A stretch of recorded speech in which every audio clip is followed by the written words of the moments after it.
itu membuat kanker paling tinggi, saudara.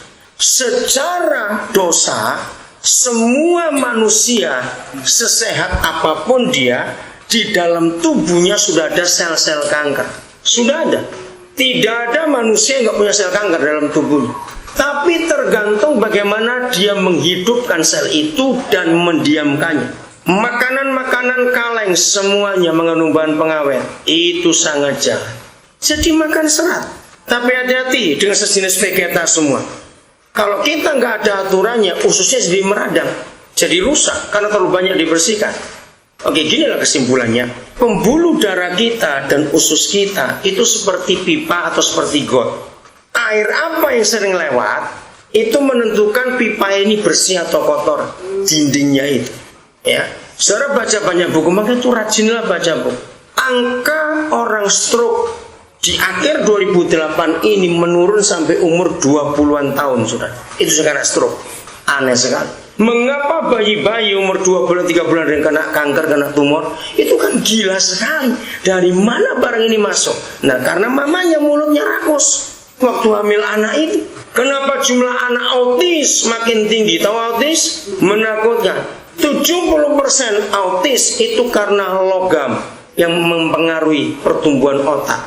Dan dari 70% logam itu, sebagian besar waktu ibu hamil makan kerang-kerangan. Semua binatang dilarang oleh Alkitab yang berkulit keras. Itu vacuum cleanernya laut. Mereka itu diciptakan untuk membersihkan semua logam dan kotoran laut. Kita makan sama dengan makan sampah. Dan itu membuat anak autis waktu mama hamil. Kedua, karena imunisasi. Maka itu kenapa orang miskin jarang anaknya kena autis, karena mereka nggak diimunisasi secara mahal-mahal kayak orang kaya. Alkitab ini sungguh luar biasa. Kita harus belajar dia. Ini buku kesehatan yang hebat sekali. Nah, berbahagialah orang tua yang bisa membuat anak-anaknya nggak suka goreng-gorengan. Berbahagia. Ketika masih kecil, umur 2 tahun sampai 10 tahun, hobinya makan gorengan terus. Berarti godnya itu pembuluh darah atau ususnya sudah dilewati barang-barang kotor. Umur 20-an sudah buntu itu, sudah. Itulah penyumbatan itu. Minyak-minyak. Apalagi yang dijual pinggir jalan. Sudah berapa puluh kali itu minyak dipakai. 2 kali saja sudah beracun minyak itu dipakai. Mengerikan. Jadi kita harus jaga diri kita. Berbagai orang tua yang mengajar anaknya yang suka yang direbus atau yang dikukus, itu sehat sekali. Biasakan. Terus yang lain, kesehatan. Kita buka Yohanes pasal 7 ayat yang ke-23. Ini perjanjian barunya soal kesehatan. Maka itu saudara yang di gereja khotbahnya duit saja, keluar langsung minggu depan yang gereja itu, cari gereja lain yang nggak bicara duit. Karena zaman sekarang banyak gereja pendetanya hobinya renovasi gedung, terus cuma dimintain duit terus. Cari gereja yang pengajarannya sehat, yang pengajaran Injilnya lengkap, nggak cuma satu arah saja. Udah, Yohanes 7:23. Saya akan baca. Jikalau seorang menerima sunat pada hari Sabat supaya jangan melanggar hukum Musa, mengapa kamu marah kepadaku karena aku menyembuhkan berapa bagian seluruh tubuh seorang manusia kapan? Pada hari Sabat. Ini ayat kesehatan yang saya paling suka menerangkan. Maka itu orang Kristen, saya sering berkata pada teman-teman saya pendeta, ini waktunya pendeta nggak cuma khotbah di gereja. Saya sudah berapa kali terakhir ini diminta memberi seminar di luar Kristen dan di luar gereja. Dan saya bersyukur. Berapa kali kalau selesai di hadapan mereka belum Kristen, selesai saya membuat penataran atau penceramah atau seminar tentang apa saja. Saya nggak bawa. Saudara, semua penceramah itu harus menunjukkan buku apa yang diceramahkan. Nah, maka itu karena saya nggak pernah ngomong buku apa, pasti selesai itu orang tanya, Bapak baca buku apa? Kalau mereka ngotot baru saya tunjukkan jelas, itu kitab suci saya. Kalau tidak saya akan alihkan. Saya bilang, oh banyak ada buku ini, cari. Maka itu berapa kali saya beri Alkitab untuk mereka. Tapi saya inginkan ini bukan kitab suci agama Kristen. Ini buku sebagai pengetahuan. Saya tunjukkan bagian-bagian mana nanti. Dan firman sampai kepada mereka. Dan lihat dengan contoh tadi ini. Kapan Tuhan Yesus menyehatkan seluruh tubuh manusia? Kata seluruh itu lengkap. Dari mulai otak sampai ke kuku kaki. Itu seluruh tubuh. Maka itu tidak ada obat apapun di dunia yang bisa kena pada seluruh tubuh. Itu tidak ada. Yang buatan manusia hanya pada satu bagian.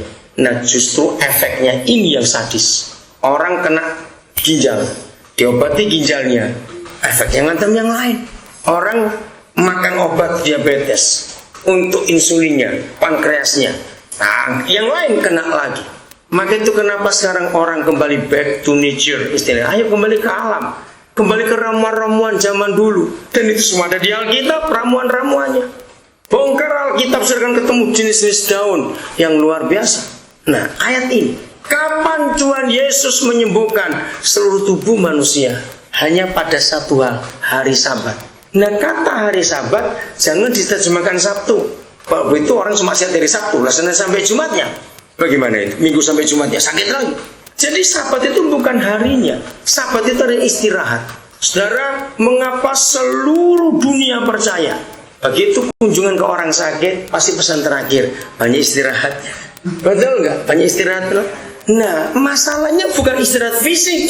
Kita bisa 9 jam sehari di tempat tidur, tapi pikiran nggak istirahat, sama aja bohong. Kata istirahat itu adalah mentalnya. Orang itu sakit, gabungkan dengan Amsal 17 ayat 22. Hati yang gembira adalah obat yang manjur. Maka itu kenapa orang gila hampir nggak pernah sakit. Lu serius itu? Pernah nggak saya ketemu orang gila sehat terus? Bertahun-tahun tinggal di jalan, kehujanan, makan sembarang, nggak sakit-sakit. Ya itu kan hati gembira terus. Besok nggak ada apa-apa, besok nggak pusing, tidur di mana juga nggak pusing. Tapi untuk kita mau sehat jangan gila dulu, terlalu nanti.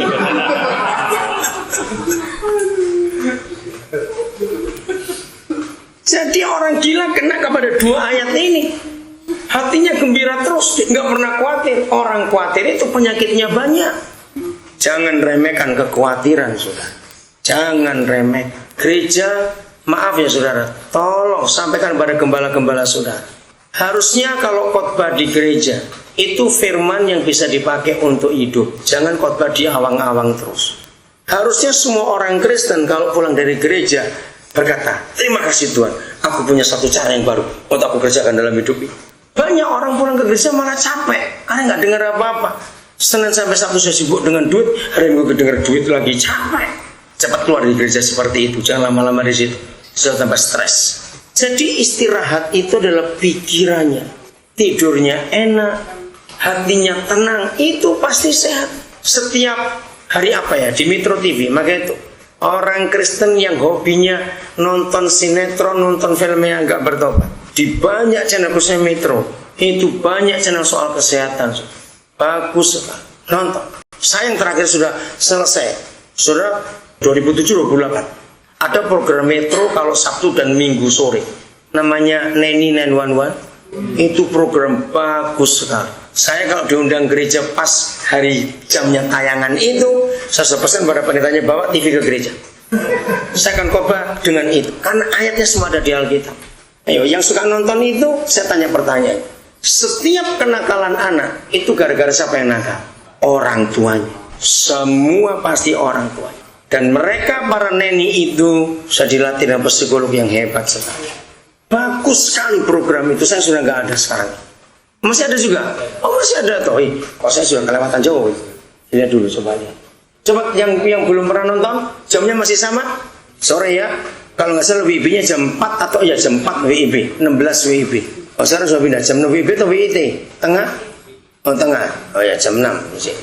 Nonton, yang belum nonton cepat ya. Itu bagus sekali, hebat sekali.